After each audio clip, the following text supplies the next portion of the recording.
No, Hare Krishna. Krishna Krishna Hare Hare. Hare Ram. Hare Rama. Hare Rama.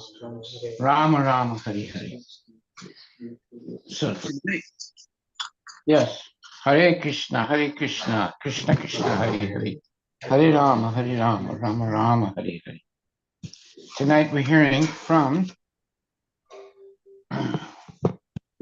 Bhagavad Gita as it is by His Divine Grace, Isi Bhaktivedanta Swami Prabhupada, chapter 6, text number 18, which says, Yada Vinayatam Chitam Atmani Eva Vatistate Nispriha Sarvakami Vyo Yukta Iti Uchite Tada.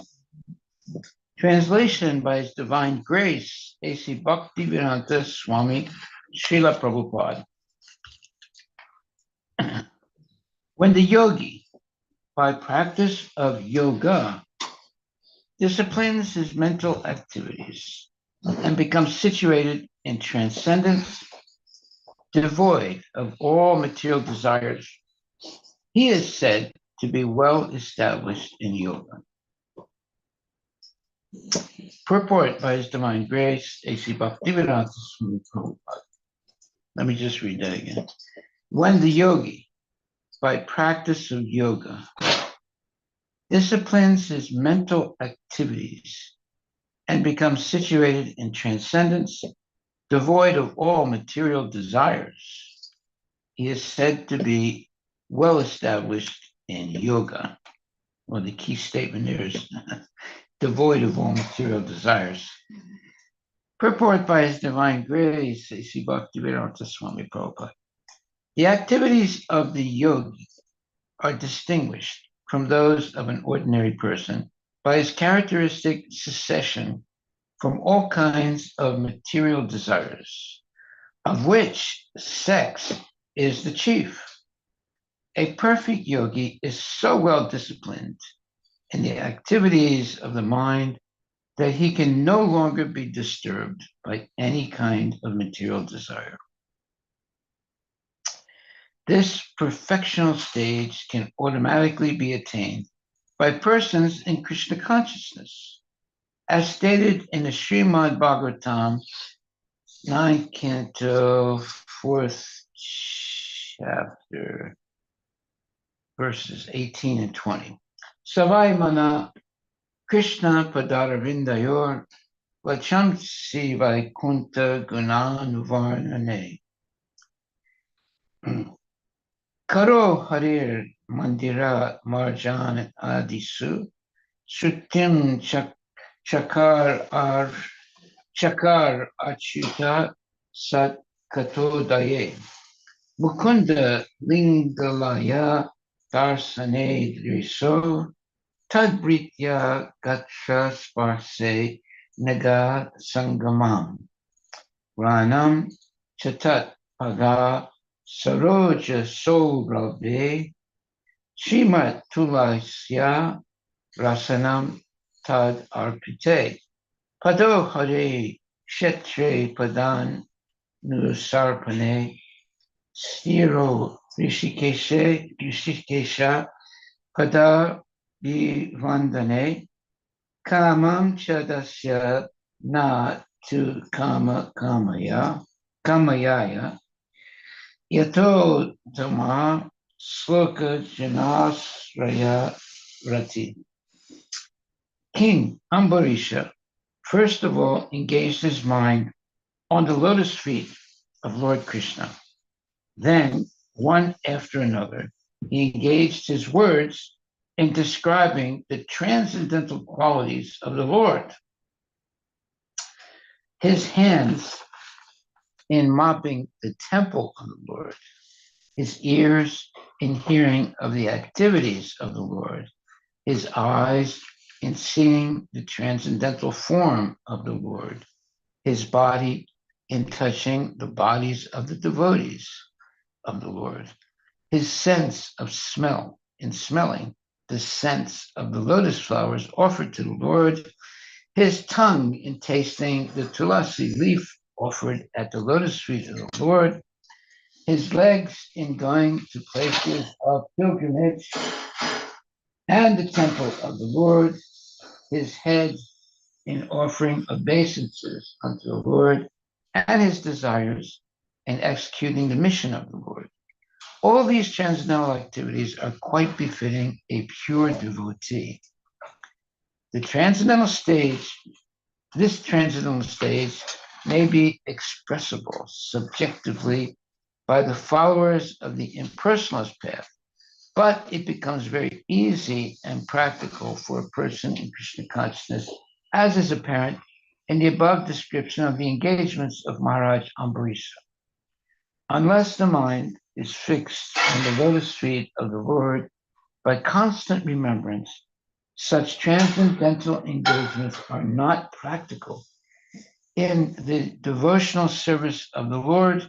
Therefore, these prescribed activities are called archana, or engaging all the senses in the service of the Lord. The senses and the mind require engagements. Simple abnegation is not practical. Abnegation means giving up activities. Therefore, for people in general, especially those who are not in the renounced order of life, transcendental engagement of the senses and the mind, as described above, in the perfect process is the perfect process for transcendental achievement, which is called yukta in the Bhagavad Gita. Well, that's a very nice purport, especially in the beginning. We'll go over that again. And the verse says, but when the yogi, by practice of yoga, disciplines his mental activities and becomes situated in transcendence, devoid of all material desires, he is said to be well established in yoga. Now, how can you become free from all material desires? Well, it's actually much easier than you think. Because if you're free of all material desires, you're very, very peaceful. People who are hankering for material desires, they're always disturbed. But when you give up material desires and only desire to serve Krishna, in other words, you don't give up all desires, you just replace your material desires with desires to please Krishna. Some people think, well, how can you give up all desires? No, you can't. Nobody can give up all desires. But you can give up all material desires and replace them with spiritual desires. Sometimes, if you say, well, you have to give up all desires, people think, what kind of philosophy is that? I can't give up all desires. But no, it's giving up all material desires and replacing them with spiritual desires to please Guru and Krishna. So that's practical. And also, it says here, when the yogi, by practice of yoga, disciplines his mental activities and becomes situated in transcendence, and now it explains what transcendence is, devoid of all material desires, he is said to be well established in yoga. So, all those material desires that people may have, they can be replaced by spiritual desires to please Krishna. Now, the Mayavadis, they want no desires. And so no one can live without desires. So it's very difficult to be a Mayavadi, so-called a Mayavadi follower, because you have to give up all desires. And how do you give it up? You meditate in silence. So it's very boring. And anyway, who can do that in this age? Kali Yuga. No, very few people. Even those few people, what do? How long do they meditate every day? You can do a couple hours, maybe. Right? So the real yogis, they'll be trying to meditate all the time, but eventually they get tired of doing it. There's no variety. Variety is the taste. Is what inspires people. You have no variety at all. You just do the same thing, and what is that same thing? It's meditating on nothing, or meditating on the tip of your nose, or meditating on one's sound vibration. How long are you going to do that? Not many people can do that. So when the yogi, by practice of yoga, disciplines his mental activities and becomes situated in transcendence, devoid of all material desires, he is said to be well established in yoga. So yeah, it is possible to be devoid of all material desires, but you replace them with spiritual desires, right? Now, with those spiritual desires, you're situated in transcendence, and you're well established in yoga. Well, what does yoga mean? Yoga means connecting to Krishna. So now you're in a position to be connected to Krishna. That's why in the Sanskrit it says yada viniyatam chitam atmani eva vastite nispriha sarvakami byo yukta iti ucha tada. So that the Sanskrit is very nice because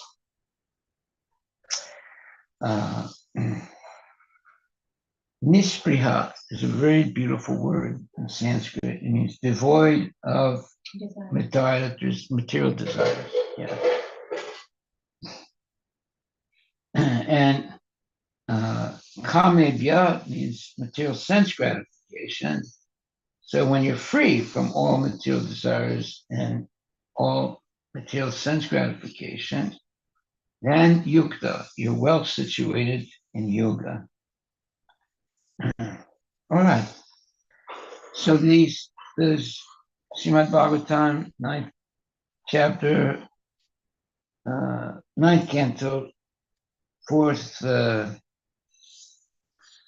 chapter, 18th to 20th verse. This is a very important Savai Mana Krishna Padara Vrindayor and so forth. King Ambarish, first of all,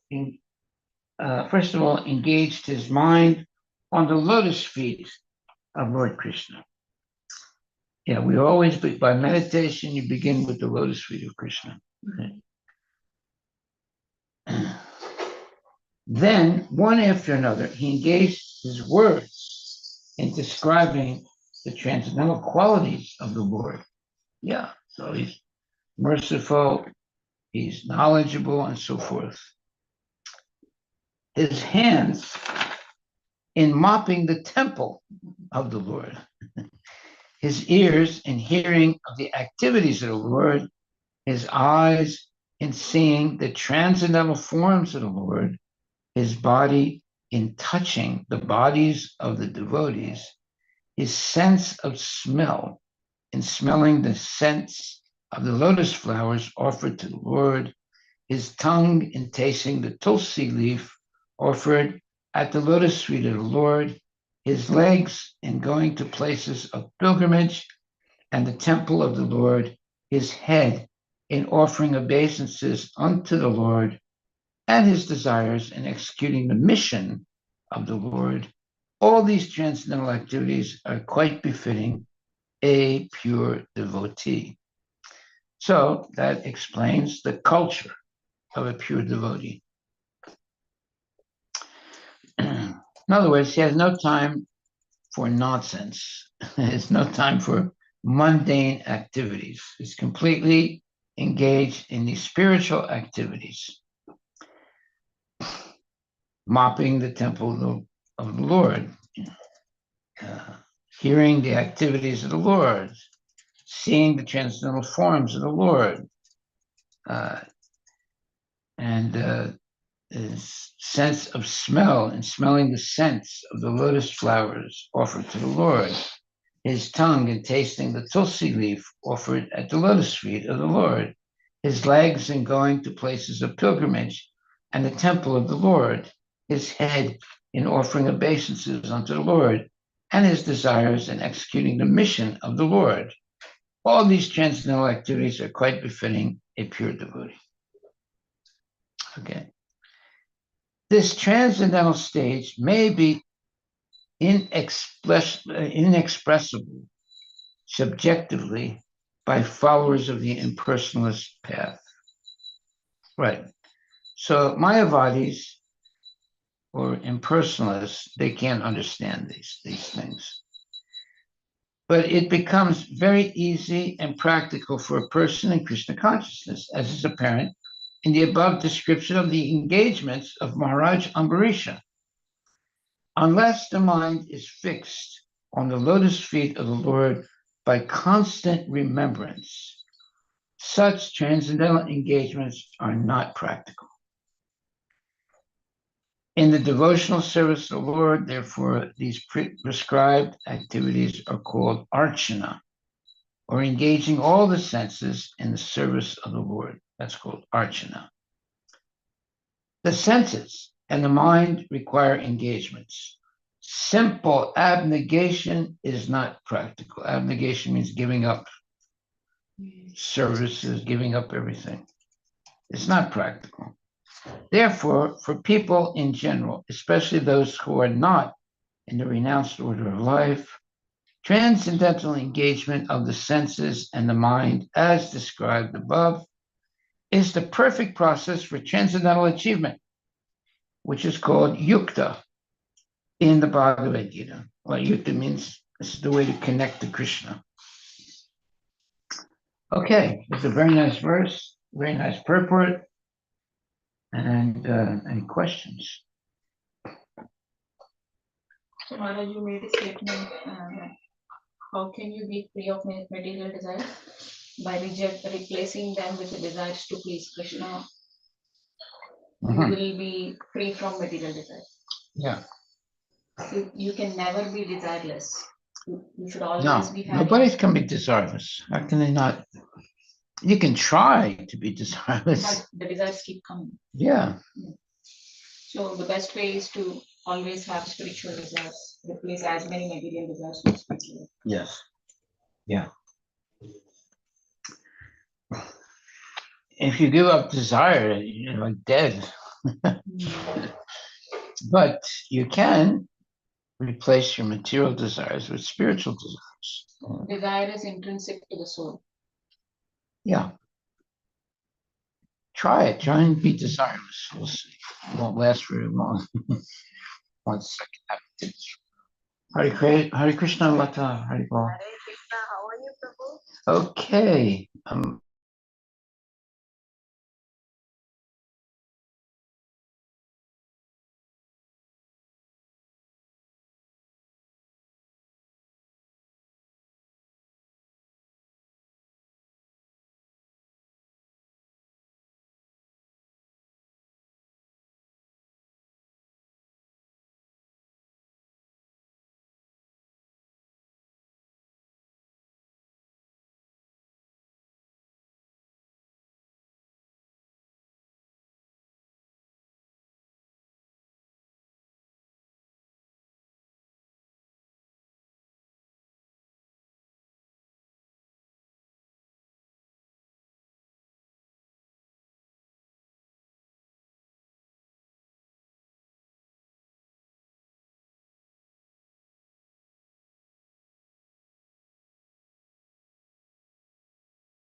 That was text number 18. So the key is to replace material desires with spiritual desires. Yes. And that's more fun than having material desires. Material desires always lead to misery. Spiritual desires always take you back to Godhead. So you're not losing by replacing the material desires with spiritual desires. Just like you may desire to build a temple. right? Well, that's a great thing, if you build a temple. Or you might desire to go on Sankirtan. That's a good desire, and it's fun. In fact, everything in Krishna consciousness is fun. Yeah. So we should have all these good desires, and we should be well-wishers of others. We should not have any enviousness. That's the whole point of Krishna consciousness. No enviousness. The material world is plenty of enviousness. My God, everyone's competing.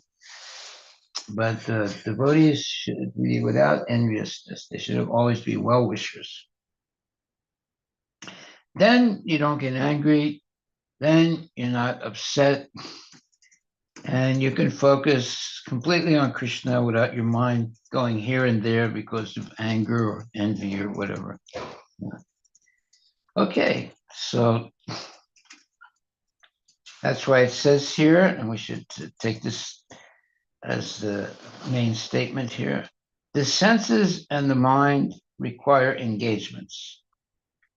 Simple abnegation is not practical. In other words, that's what, abnegation, when you sit quietly and don't think of anything. You block your mind from thinking. But that's not going to work. So you have to think, you have to act, but if it's in Krishna consciousness, then you're having a spiritual life. So the senses and the mind require engagements. Simple abnegation is not practical. Therefore, for people in general, especially those who are not in the renounced order of life, transcendental engagement of the senses and the mind, as described above, is the perfect process for transcendental achievements, which is called yukta in the Bhagavad Gita. Yukta means connecting to Krishna. So what are all those transcendental achievements? Mopping the temple of the Lord, using your ears for hearing of the activities of the Lord, his eyes in seeing the transcendental forms of the Lord, his body in touching the bodies of the devotees, his sense of smell in smelling the scents of the lotus flowers offered to the Lord, his tongue in tasting the tulsi leaf offered at the lotus feet of the Lord, his legs in going to the places of pilgrimage and the temple of the Lord, his head in offering obeisances unto the Lord, and his desires in executing the mission of the Lord. And what's the mission of the Lord? Is to completely spread the Hare Krishna Maha Mantra. And that was Lord Chaitanya's mission. Trinadapi Sunichena Tarurapi Sesana Manina Manina Kirtaniya Sadahari. Everyone should chant Kirtaniya Sadahari, always chanting Hare Krishna. Okay, so that's text 18. Any questions, comments? All right, if not, we'll go to text 19. Yata dipo nivate stoho nengate sopama smita yogino yatachitasya yunjato yogam atmana. Translation by Srila Prabhupada, His Divine Grace, A.C. Bhaktivedanta Swami Prabhupada. As a lamp in a windless place does not waver, so the transcendentalist, whose mind is controlled, remains always steady in his meditation on the transcendent self. Wow, such a nice verse. And in the purport, it's a short purport. A truly Krishna conscious person, always absorbed in transcendence, being always absorbed in thinking of Krishna, engaging in activities of Krishna and so forth, in constant undisturbed meditation on his worshipable Lord, is as steady as a lamp in a windless place. In other words, there's no flickering of the lamp of the candle. You know, it doesn't flicker. It just it burns without moving. So steady as a lamp in a windless place. So that is the mind that is controlled and remains always steady in meditation on Krishna. Haribol. Okay, text 20 to 23. So these are 1, 2, 3, 4, so different verses. I'll just chant the first one. Yatra paramate chitam nirrudham yoga sevaya. Yatra chaivat manatmanam pasyan atmani tusyati. So this verse says, these verses say, in the stage of perfection called trance or samadhi, one's mind is completely restrained from material mental activities by practice of yoga. This perfection is characterized by one's ability to see the self by the pure mind and to relish and enjoy and rejoice in the self. In that joyous state, one is situated in boundless transcendental happiness, realized through transcendental senses. Established thus, one never departs from the truth, and upon gaining this, he thinks there is no greater gain. Being situated in such a position, one is never shaken, even in the midst of greatest difficulty. This indeed is actual freedom from all miseries arising from material contact. Purport by Srila Prabhupada. And it is a long purport. Okay. So Prabhupada says, by practice of yoga, one becomes gradually detached from material concepts. This is the primary characteristic of the yoga principle. Yeah, you become free of material concepts.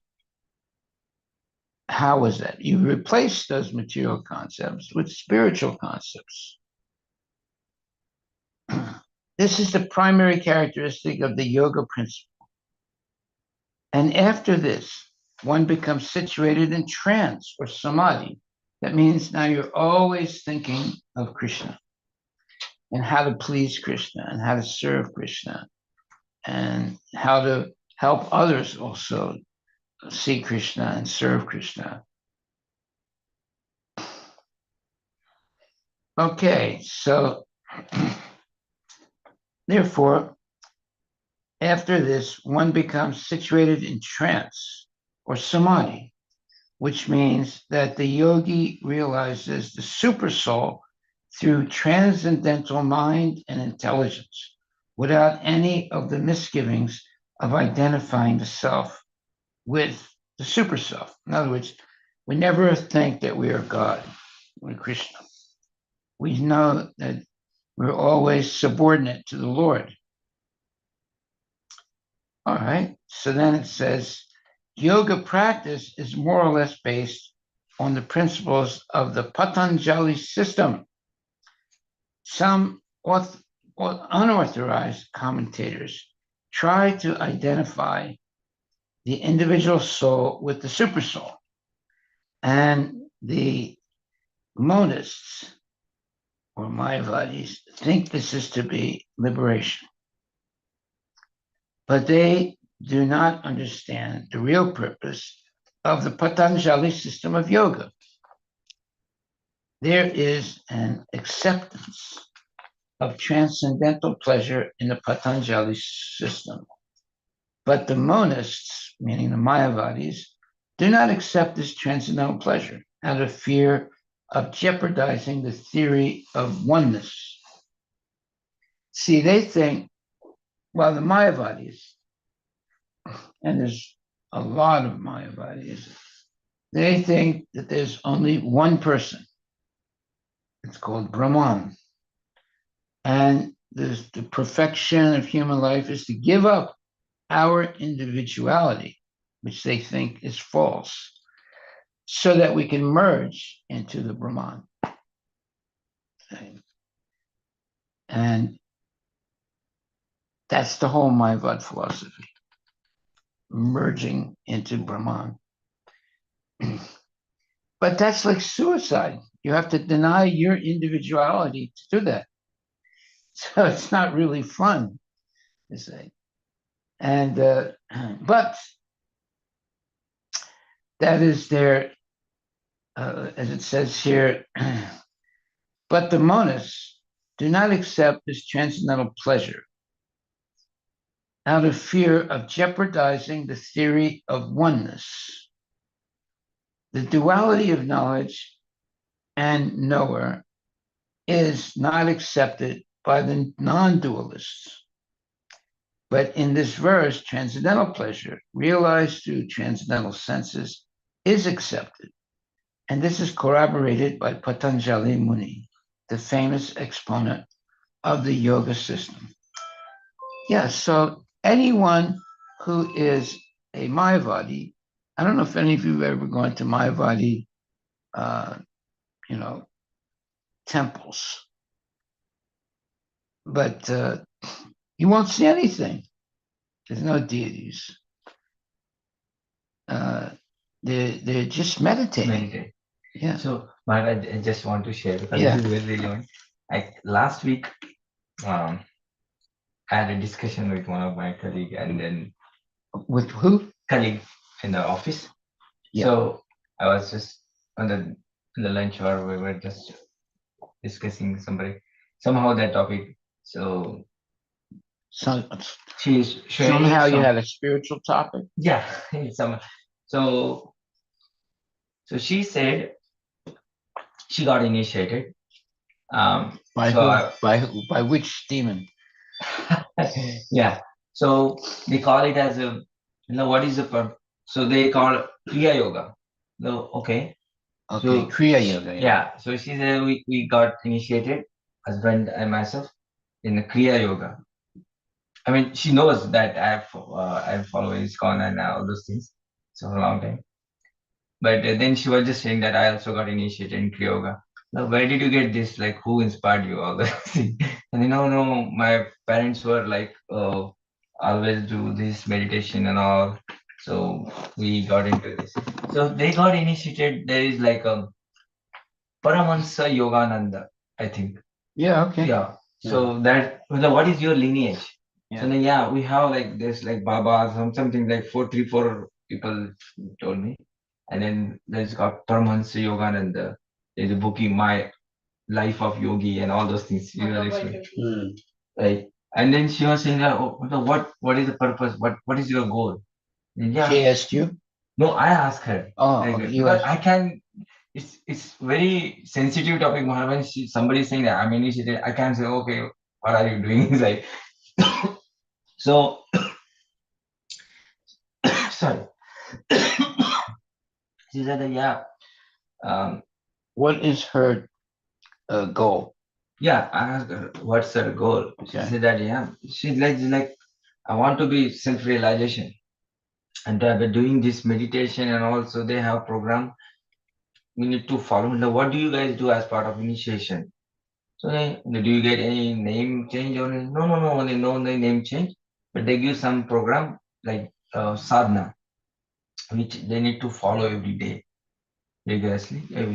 Well, that means they're going to meditate. Yeah, they're going to meditate. Basically, all the meditation. What are you going to do? All my chakras. So there are like 7 chakras, and then we need to pass. So she started talking about energy. So pass the energy. So all the energy. Brahmarandra. Huh? the Brahmarandra, this little hole Yes. on the top of your Yes. head. So there she was talking about Kriya Yoga. Like you, no, okay, but where is the spirituality in this? Yeah, then in Bhagavad Gita also it is mentioned about yoga, Kriya Yoga. Like, I never read Kriya Yoga, but yoga is there, yes. So, but this is yoga. But anyway, I didn't go because Kriya Yoga is actually very dangerous. Kriya Yoga, yeah. Because if you miss that little hole on the top of the head, yeah, your whole head will crack. Blow, yeah. Yeah, very Go dangerous. mad. The people might go mad, right? Yeah. So my question, Maharaj, like there are so many things in India. We came across so many different kinds of people. Like you see, like he's following that Baba, he's following this thing, that. For everybody has their own unique experiences, and they got attracted with that for some or other way. So again, dealing with this kind of people and explain this, like, well, they never say that this that they are better. We said we are better. I mean, our path is better. So there is no comparison. And I think if we do comparison, there's always go in the defensive mode, and then it creates so many issues. Rather than we should not explain. I mean, in many times we have been told that we should not go into arguments. But still, like if we think that no, still they are going in the wrong path. If we feel that, how do we try to convince, or you should not convince them, or how to actually just put our side at least? Happiness. Yeah. If you're a happy person and always chanting, dancing, feasting, that's like infectious. In other words, it's like an infection. They'll also want to chant, dance, and feast. Yeah. That's our thing. Those are astras. The demons have astras, atomic bombs and things like that. Our astras are chanting, dancing, and feasting. Yeah. So that's what we should engage people in doing: chanting, dancing, and feasting. Philosophy is very difficult for people in Kali Yuga to understand philosophy. Very, very difficult. But they can understand chanting, dancing, and feasting. So I just asked, what are some of the dangers of Kriya Yoga? Very dangerous. Yeah, very I dangerous. also heard that. So listed in different buckets, Maharaj. So number one is the physical dangers, potentially breathing issues.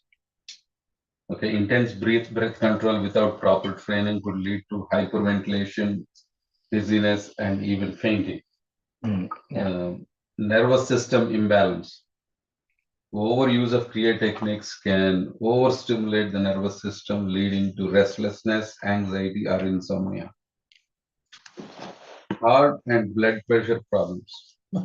Rapid breathing techniques can cause fluctuations in blood pressure and heart rate, potentially harmful for individuals with heart conditions. Wow. Then the next bucket is psychological and emotional risks. Overactivation of energy centers, uncontrolled Kundalini awakening can cause emotional instability, hallucinations, or even psychosis. Detachment from reality. Excessive meditation without grounding practices can make practitioners detached from daily responsibilities, relationships, and worldly duties. In other words, you become a zombie. Actually, you get zombieized. we know somebody in our What my is that? my brother's wife's brother. He does follow Kriya Yoga. Is it the same thing as Sadhguru's? I think he also does Kriya There's Yoga. so many variations, but anyway, so he abandoned basically his wife, his parents, is all by himself. Self happiness, like they said that. It's happiness itself. Yeah, that definitely they do. Mood swings and depression. Deep inner work may surface unresolved traumas leading to periods of depression or extreme emotional fluctuations. Mm. The next bucket is spiritual and ethical risks. Number one, ego inflation. Some practitioners may develop a false sense of superiority, believing they have reached a higher state of consciousness prematurely. Wow. I Those are all remember, like, mistakes. when, for a short stint, when I was attending Yes. the other world, the fake Nityananda, Yeah. Nanda. there was one guy who used to say, like, I somehow just think about Gurudev, immediately I reach the state of samadhi. Yeah. That means he goes to sleep. He has a good sleep that night. Then the next one is Guru dependence. Some sects of Kriya Yoga emphasize strict obedience to a Guru, leading to a potential exploitation or manipulation.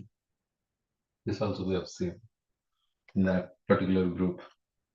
Misinterpretation of spiritual experiences. Without proper guidance, visions or mystical experiences may be misinterpreted, leading to delusions. And then finally, energetic. That's like taking LSD. Yeah. Energetic and mystical risks. Uncontrolled Kundalini awakening. If energy is forced through the spine without proper purification, it can result in extreme discomfort, physical pain, or psychological disturbances. Mm-hmm. Disturbances in the subtle body. Incomplete or improper practice can create imbalances in the body's energy system, leading to fatigue, headaches, or emotional instability. So these are all some of the potential. So we should. I should share this information too. But yeah, people. I mean, so many different kinds of people, Maharaj. Like there is very variety of. I don't see it yet, but yeah, variety of. In India, so many people are there. So you come across so many people, different, and really at times you get frustrated. Okay, how come these people? He's so misled. Yeah, misled. Yeah. And they are so convinced with that. They have immense faith in that. Yeah, that's the best thing. That's what they think. Well, you shouldn't disturb their mind. You should just give them prasadam and chant. Chant, dance, and give prasadam. They can't argue with that. No, they can't. Yeah.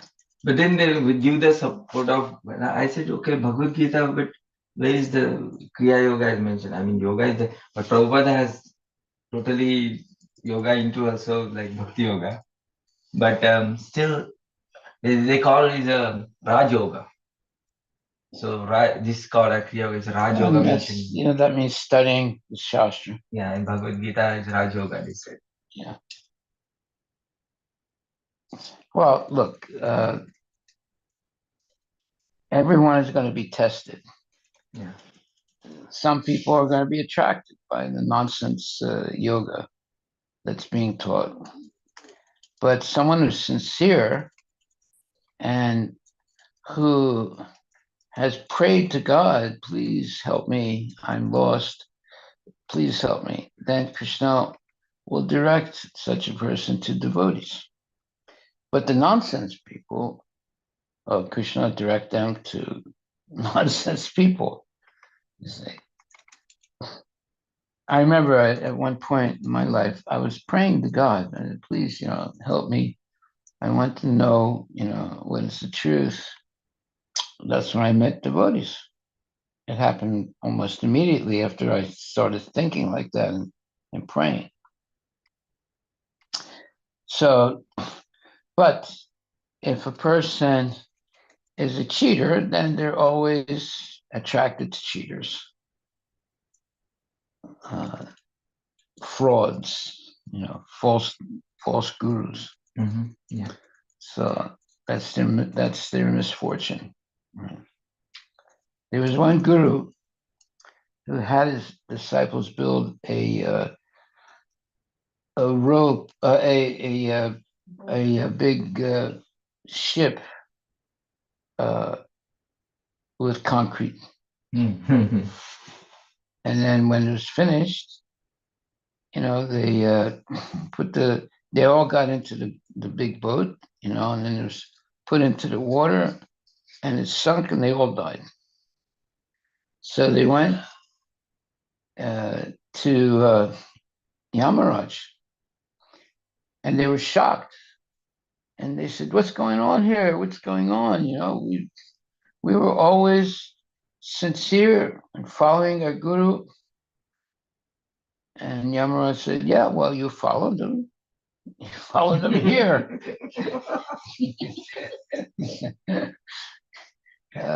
And they said, "But we were being honest. We were being honest. We were being sincere." And Yamaraj looked at him and said, "Look, you followed your guru, and he's in hell. So that's the mistake you made. You were attracted by this man who misled you, and now you have to take the responsibility of having been misled. You were attracted by him. It's just like people like Nityananda, the nonsense guy. They're attracted by him. Yeah. So that means that they're actually not really sincere people, and they like to be cheated." This is in a Mandro, Maharaj. It's called Seattle chapter or something in Mandro. In both of they have this Nityananda? organization. Yeah, no, this Yoga, Paramahansa Kriya Yoga, Paramahansa Yogananda, something like that. They do Kriya Yoga? Kriya Yoga. Okay. And they have practices, services, different things. Yeah. Well, look, there's a lot of need for preaching Yes. by devotees. Yeah. And there's a lot of cheaters. What can you do? There's so many cheaters. They used to be all in India, and now they're spread all over. Now, foreigners also, I mean, every America, all of foreigners also get attracted. Meditation is like very popular among Westerners. So that is the only law people get attracted, meditation. Yeah. And then take the advantage of meditation, and then they basically all those peoples that they call so-called gurus, based on the meditation only, they attract so many people. They don't have other things to attract actually. So all over the world, the main point of attraction is the meditation. Well, our main point of attraction is prasadam. Yeah. Yes. And dancing and chanting Hare Krishna Mahamantra and hearing Bhagavad Gita and Srimad Bhagavatam written by Srila Prabhupada, with purports of Srila Prabhupada. So, yeah, there's always going to be differences. There's always going to be people that are misled by nonsense people. Yeah. So we shouldn't be surprised. We should be rather what you would call merciful. Mm-hmm. So those are the type of people, the only thing you can do with them is to give them prasadam. The more they eat prasadam, the more possibility there is for them to wake up and understand what the truth is. But you try and convince them with philosophy, it doesn't work. Yeah. Because they don't have philosophical minds. They're brainwashed. Yeah. Just like Sadhguru, he's such a tricky guy. He said, I don't read Shastra. Right away, that eliminates any way to validate if he's bona fide or false. Yeah. He said, I don't read Shastra. So they're very clever people, right? By saying that, they give no possibility of any way to validate if he's talking the truth or he's talking nonsense. Because he says, I don't read Shastra. That means his followers will not read Shastra either. Yep. So we're living in a time where there are many charlatans in the world claiming to be, so-called sadhus or whatever. And a lot of people are being cheated. But on the other hand, there are a lot of devotees now, and there are a lot of people following Krishna consciousness. So we should not be discouraged. Srila Prabhupada wasn't discouraged. In the beginning, he didn't have any devotees. And it took him a couple of years to start making devotees. During those couple of years, it was very difficult for him. But he didn't give up. And good thing he didn't give up. And then all of a sudden, you had the Hare Krishna explosion. Yeah. So you shouldn't be surprised by the people that are attracted by Mayavadis and nonsense people. That's because they themselves are cheaters. They're not really honest themselves. They're attracted by the cheaters. But you should give them plenty of prasadam. You should have a little pail or something, carry it with you wherever you go. Yeah. At work, give all your coworkers some prasadam. Invite them to your house to have prasadam. I invite them to temple also. Yeah, well, some of them will come, some of them won't come. Yeah. Sometimes they don't want to, enter the temple because they think they'll be brainwashed. Actually, it's good getting brainwashed. Watch all the nonsense. Okay, so any other questions, comments? Yeah, speaking of Sadhguru denying the Shastra, he's published a document where the calculation of all the yugas is completely different. Right now, according to him, we are already in Satya Yuga. Yeah. There's so many people different come up with their Kali Yoga. Really? Yeah. Wow, he's great. There's so many people Maharaj, they say, oh yeah, end up the Kali Yoga or something like that in India. They have their own calculations. Well, good thing we're not fooled by them. Yeah. So actually, he said that we're in Satya Yuga right now. Mhm. Wow. Yeah. Now, see, there is a difference though between Satguru and the phony Nityananda. He doesn't say that he's God, does he? Sadhguru? Yeah. No, No. at least I never heard that he tell me. Yeah. He's smart. But Nityananda says he's God. Yeah. Sadhguru is very smart. So that means that Nityananda will die very soon. Already he's like, he can't come to the United States, can't come to Europe. He has to stay on an island off the coast of South America, off the coast of Ecuador in South America. Has to be very careful where he goes because he can be arrested by the police and put in jail. Why? Because he's claiming to be God. So that's very, very sinful. And Krishna will punish him for that. He's dressing like God. Yeah, dressing like God. And see, even though he was caught having illicit sex and everything, still people follow him. Yeah. That's just how dumb people are. So what about Maharaj? Osho is like that only. I mean, it's Osho's organization. So many people, so all over the world, people were follower of the Osho. He's a nonsense guy. Well, Osho, he took the name Osho after he fell down, after his whole thing collapsed. And but he died though. He's not. Yeah. Anyway, we shouldn't worry about all these people. Yeah. We should just learn more about what Prabhupada says and follow his instructions. Okay, so today's verse, it's a long verse. And it says, in a stage of perfection called trance or samadhi, one's mind is completely restrained from material mental activities by practice of yoga. See, that doesn't mean you stop thinking. It just means You take your mind away from material mental activities and thoughts by practice of yoga. So what is the yoga? It's meditating on transcendental subjects, giving up mundane subjects in your mind and just having transcendental subjects. This perfection is characterized by one's ability to see the self by the pure mind and to relish and rejoice in the self. In that joyous state, one is situated in boundless transcendental happiness realized through transcendental senses.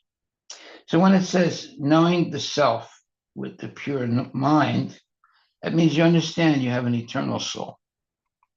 And it's not the body.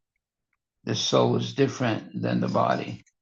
So almost everybody identifies with the body. That means they're in ignorance. But when you become like they have the ability to see the self by the pure mind and to relish and rejoice in the self. Now that's talking about the soul. That's what the real purpose, that's who the real purpose is. That's who the real person is. We're not this body, we are the soul, this animating body with consciousness. In that joyous state, when you understand I'm not this body, I am the soul, this animating the body with consciousness. So it says, in that joyous state, one is situated in boundless transcendental happiness, realized through the transcendental senses. Established thus, one never departs from the truth, and upon gaining this, he thinks there's no greater gain. Being situated in such a position, one is never shaken, even in the midst of the greatest difficulty. This indeed is actual freedom from all miseries arising from material contact. Okay, so in the purport, Prabhupada says, by practice of yoga, one becomes gradually detached from material concepts.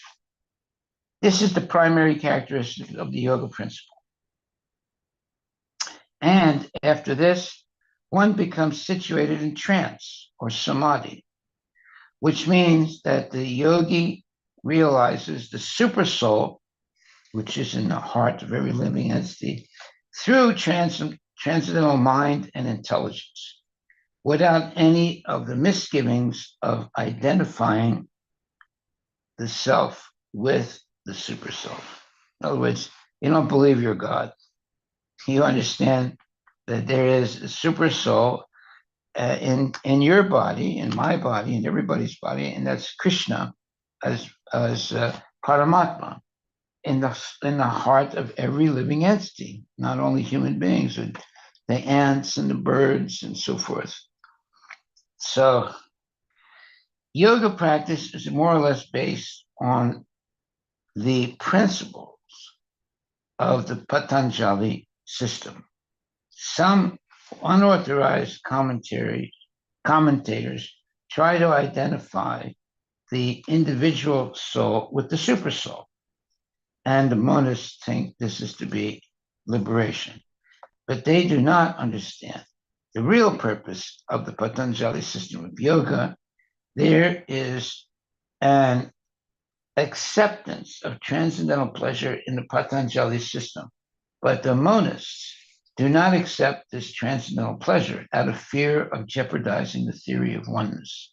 Yeah, because if you have pleasure, that means that you are an individual. And see, and the monists, the followers of the Mayavad philosophy, they think that there's only one God, or one person, that's Brahman, and everyone has to deny their own individuality to merge into that Brahman. Now, if you feel happiness, that jeopardizes the concept of merging into Brahman, because that means that you're a person and you're different than the Brahman. So that breaks the whole philosophy that they have. They think that all the living entities are Maya, illusory, and there's only one supreme personality, and that's Brahman. And the whole purpose of life is to merge into Brahman. It's completely different than Krishna consciousness. And it's not fun. It's not fun at all, because you have to deny your individuality in order to so-called merge into the Brahman existence. So here it says, the monists do not accept this transcendental pleasure out of fear of jeopardizing the theory of oneness. Because if you feel happiness, that means you're an individual person. But their whole philosophy is there's only one person, and that's Brahman. They think that all living entities are actually illusory, but there's only one person, and that's Brahman. So the duality of knowledge and knower is not accepted by the non-dualists. Yeah, because that means there's more than one person, right? But in this verse, transcendental pleasure, realized through the transcendental senses, is accepted. And this is corroborated by Patanjali Muni, the famous exponent of the Yoga system. The great sage declares in this Yoga Sutras, Purushartha Sunyanam Gunanam Pratiprasava Kaivalyam Swarupa Pratistava Chitti Shakti Iti. This Chitti Shakti, or internal potency, is transcendental. Purushartha means material religiosity, economic development, and sense gratification.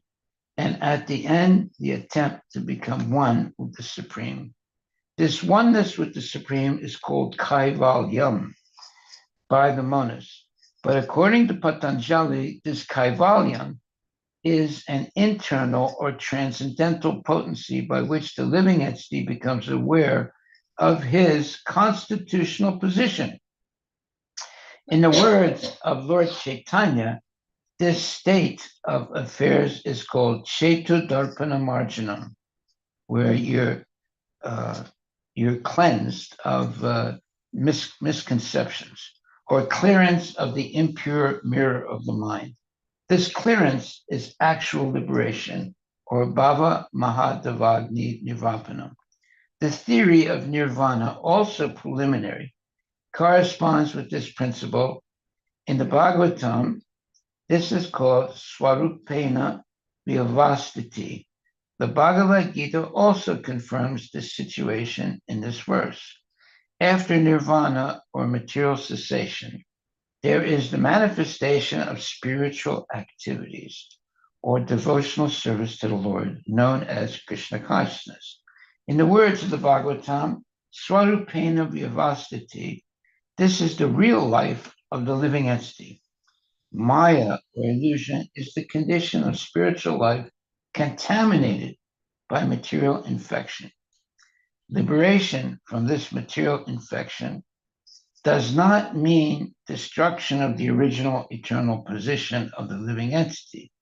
Patanjali also accepts this by his words, Kaivalyam Swarupa Pratista Va Chitti Shakti Iti.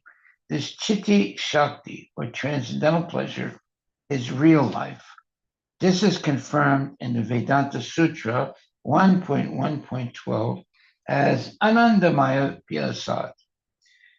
This natural transcendental pleasure is the ultimate goal of yoga and is easily achieved by execution of devotional service or Bhakti Yoga. Bhakti Yoga will be vividly described in the 7th chapter of Bhagavad Gita.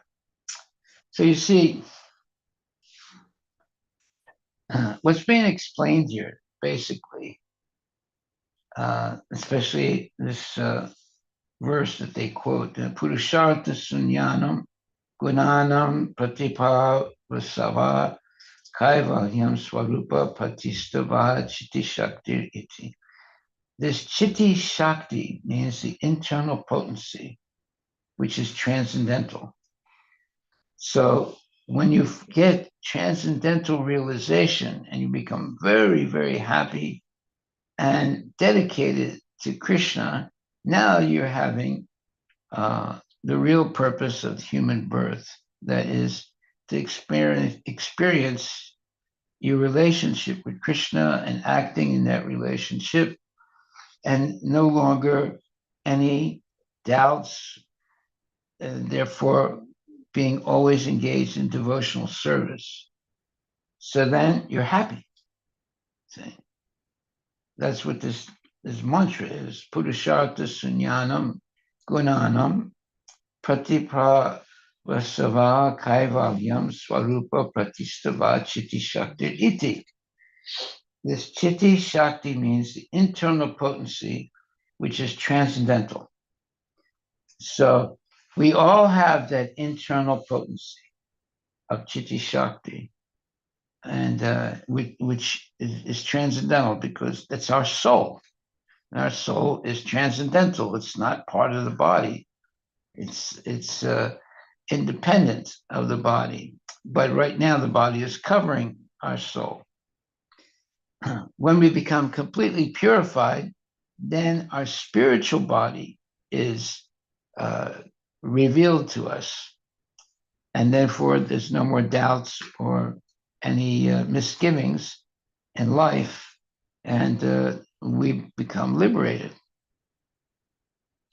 Okay, so basically, in this purport, it is giving the correct understanding that the Patanjali, let's say Patanjali teaching and that of Lord Chaitanya are the same.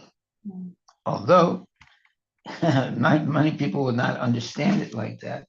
That's why it says, in the words of Lord Chaitanya, this state of affairs is called Cheto Darpana Art Marjanam. What is he talking about? Patanjali's statement of Kaivalyam is an internal or transcendental potency by which the living entity becomes aware of its constitutional position. In the words of Lord Chaitanya, this state of affairs is called Cheto Darpana Marjanam, or clearance of the impure mirror of the mind. This clearance is actual liberation, or Bhava Mahadevagni Nirvapanam. The theory of nirvana, also preliminary, corresponds with this principle. So this purport is showing how Patanjali philosophy, Krishna consciousness philosophy, or Lord Chaitanya's philosophy are actually the same. They might be using different words, but they're expressing the same thing. And what is that? That is that we are all part and parcel of Krishna. That means that we're never equal to Krishna, but we have many attributes that are similar to Krishna. We'll never be equal, we'll always be subordinate, but we have many qualities that are like Krishna. Up to 78% of our qualities are completely similar to those of Krishna. It will never be 100%, but we have a possibility of having 78% of Krishna's transcendental qualities. So that means we're all spiritual persons.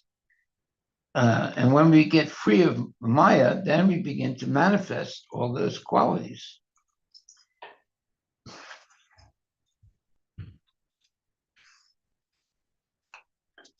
Okay, so we'll go over this again tomorrow.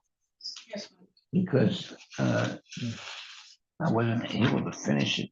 There's plenty of more pages. Any questions?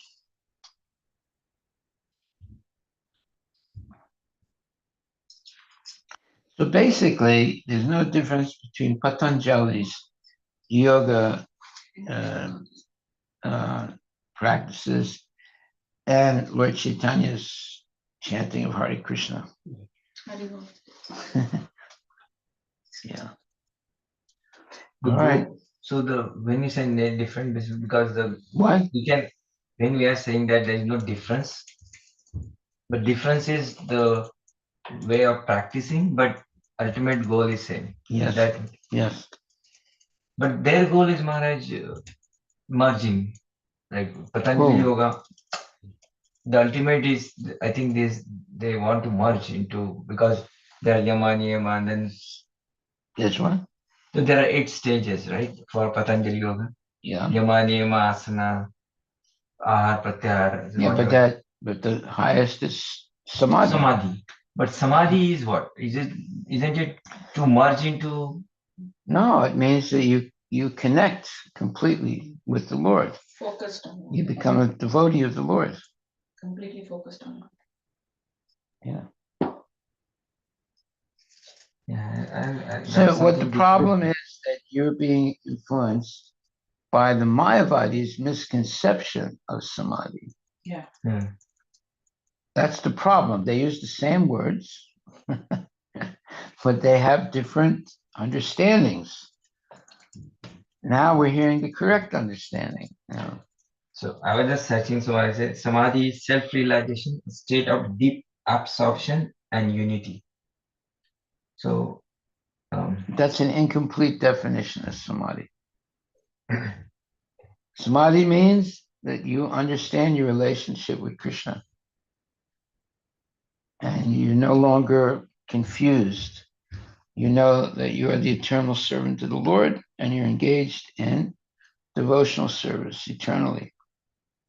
but they don't, this what I made people, they don't think that the Krishna is like, they always talks about energy, energy, energy, that's it. So they don't like, they believe in Krishna, but still they think that energy is the. They don't believe. I don't think that. So they're. Do they So talk? No. Yes. What did you say? yeah, I'll wait for. Is that Prabhuji's question is over? Then I can ask. Yeah, go ahead, Prabhu. Go ahead. So Maharaj, so how is the Sri Vaishnavas, right? So like for example, we believe in Krishna, so we know like okay, we go in Golak Vrindavan, certain activities happen that Krishna is there, the gopis are there, and there's a devotional service, kind of what we do in our temple. It's sort of reflected even there. So for the Sri Vaishnavas, they are going to like the Vishnu Loka, right? Like so, Vishnu is sleeping on a giant snake, and so I mean, what is their understanding of when they are liberated? They're still doing some devotional service, right? So they do Sahasranam, and we even have a person from my college who's like a orator in the Sri Vaishnava line. He's pretty popular. But I was just wondering what their conception of devotional service is. That's all. Who is they? Who is the they you're referring to? The Sri Vaishnavas, the ones who have the U tilak Okay. with the yellow in the All middle right. or I red. understand. Yeah. Well,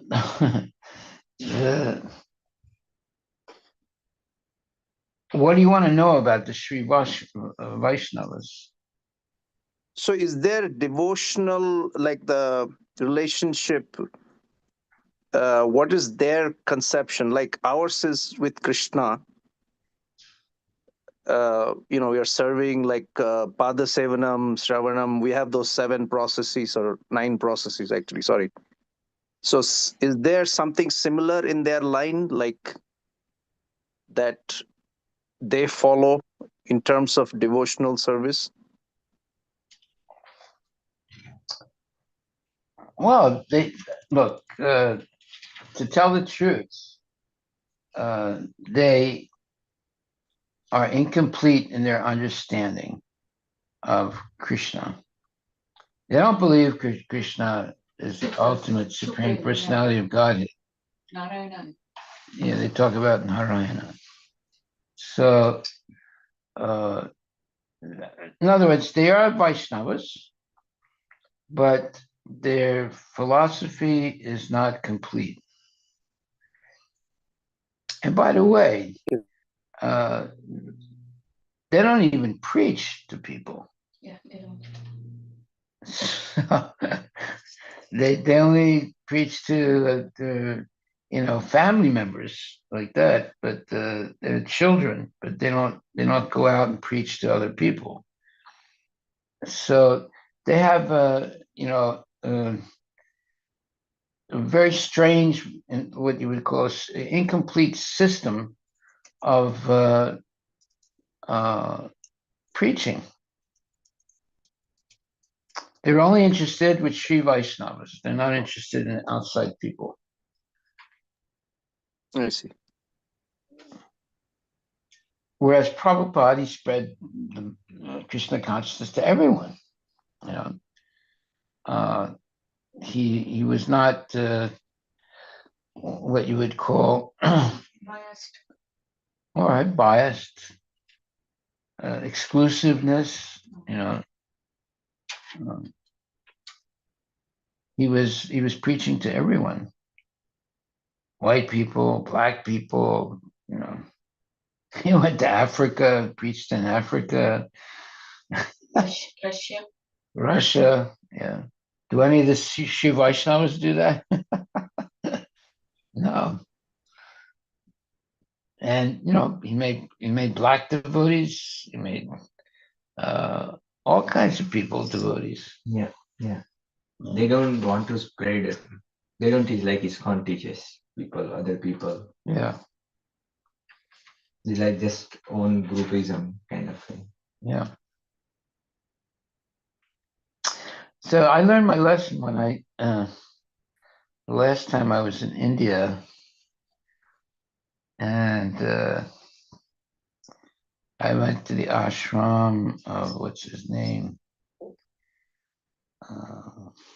What's the big?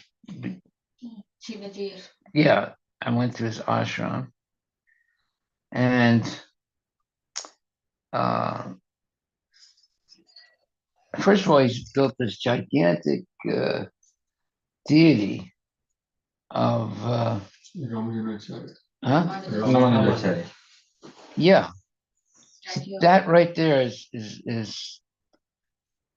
not good. Statue of equality. Huh? They call it Statue of Equality.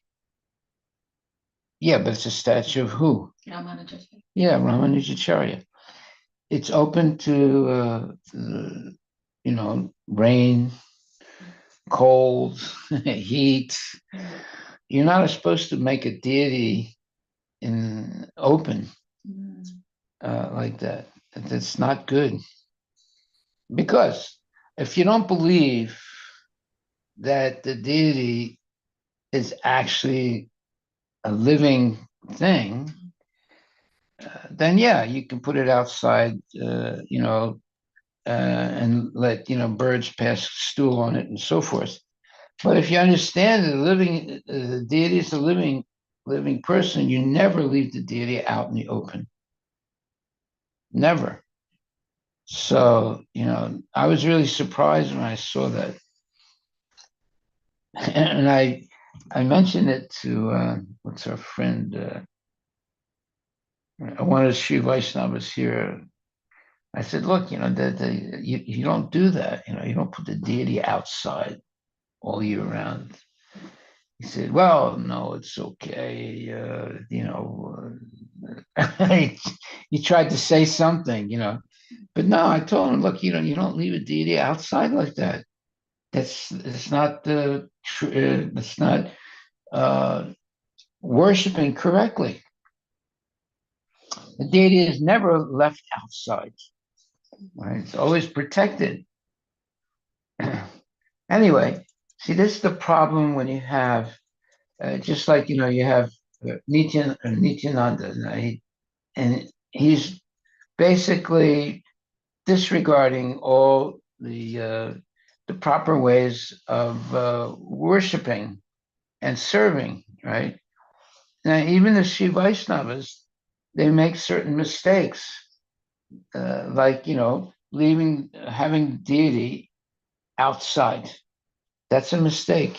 You're not supposed to do that. It's sacrilegious. You're going to let the birds and animals pee and on the deity? That's nonsense, right? So, of course, you can't say anything because people always get upset. But that is a real mistake. And even our own devotees, like, how come Canada, yeah, devotees in, yeah, in Vancouver, they've never been able to build a temple all these years. And I told them 25 years ago, I told them, get rid of that big deity of Lord Chaitanya that's outside. Get rid of it. If you don't get rid of it, I say, you'll never be able to build your temple. 25 years later, they still haven't been able to build their temple. Right? So, actually, the problem is that in India, you have these nonsense Hindus. They build, like gigantic Hanuman deity, right? And They have big. Yeah, go ahead. they have one in Houston now, Maharaj. Gigantic Hanuman DT. I forgot. It's like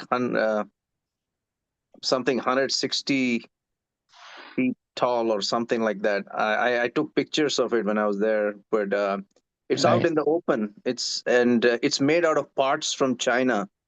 The Hanuman DT, but it's Made out out in of the what? What from China? What? the components of the DT are from China. Okay. But it's very nice, but it's out in the open. Yeah, but that's sacrilegious. It's not a proper thing to do. Expose the deity to all the outside influences, birds and bugs and all kinds of things. In Yeah, India, it's very like common, like especially in North, I have seen like so many places they really. make the big deities Yeah, like, outside. very big, like Yeah. maybe 40 feet, 50 feet. More. Well, somebody started it, right? It became a Yeah, it's competition. Yeah. Who will build the bigger? Who will be the biggest one? Yeah. it's like Vinayaka, Lord Ganesha's idols during the Ganesh Chaturthi. Yeah, it's really sad. Really sad. Did Prabhupada ever teach us to do that? No. No way.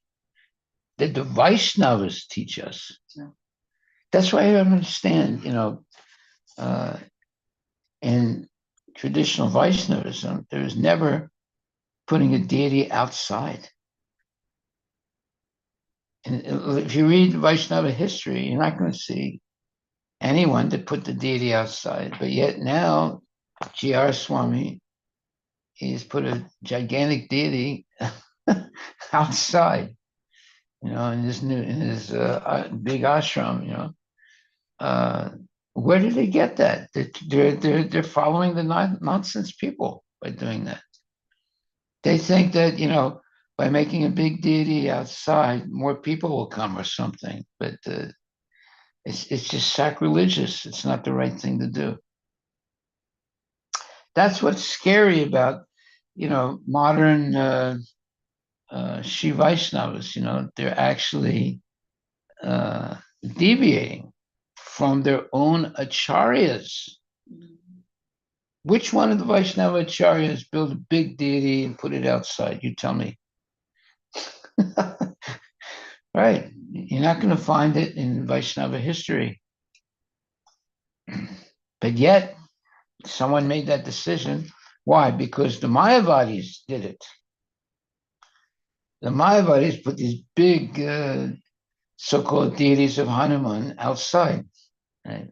Even Sadhguru put a huge deity of Oh, yeah, Shiva. Shiva. Yeah, Adi Yogi, he calls it Adi Yogi. yeah, yeah. So who are they following? Where is it in Sri Vaishnava tradition? Where is it that this Sri Vaishnava sadhus made a gigantic deity and leave it outside? Is there any history of that? I don't think so. It's just this just happened recently in the last 10, 20 years.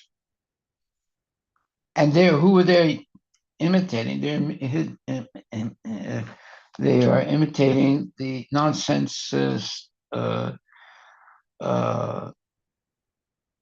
so-called Hindus that make big statues of deities and leave them outside. Yeah. So very sad, very sad. Okay, so I think we are finished today. I don't want to end on a sad note, though. Tomorrow So is Gaurav. what? Tomorrow is Gaurav Purnima. Oh, very good. Lord Chaitanya. Lord Chaitanya's appearance day. Yeah. Yeah. It's a very auspicious day. Instead of fasting, what, all day or just till 12 o'clock? I think it's fasting all day. Moonrise, Maharaj. Till moonrise. Yeah. Okay. Good. Would you like to keep fasting, Maharaj? Huh? Would you like to fast? Yeah. Yeah. Definitely. Okay. Thank you very much. And don't build a gigantic deity and put it outside. Yeah. One question, Maharaj. So how, like even the Hare Krishna movement devotees Yeah. will not um, like go the other route, like getting influenced by Mayavadis or like, for example, building this gigantic deity. If one temple is building in Vancouver, maybe others will also within the devotees that they might get inspired. Oh, we can do this. It means down the line, next 50 years, 100 years, the Hare Krishna movement might start doing something. Oh, they already did it in Vancouver Yes. and also in New Vrindavan. So that is like a very big starting, just one or two, but maybe down the line, next generation, we might see a lot of dilution will happen in the philosophy. So how to be strict about it so that next generation. Well, that's why there are incarnations. You know, people like Prabhupada come, sent by Krishna to stop all that nonsense. Did Prabhupada ever say to put a big deity outside, open to the elements? Never. So, how could they do that? And it all started from New Vrindavan, and then now they're copying that in Vancouver. Right. And it's completely wrong. So even in ISKCON, these type of deviations take place. Yeah. We should always ask ourselves, is this something that Prabhupada did? Okay. And if he didn't do it, then why should we do it? Okay. Yeah. Hare Krishna. Okay, all glories to Srila Prabhupada Ki Jai.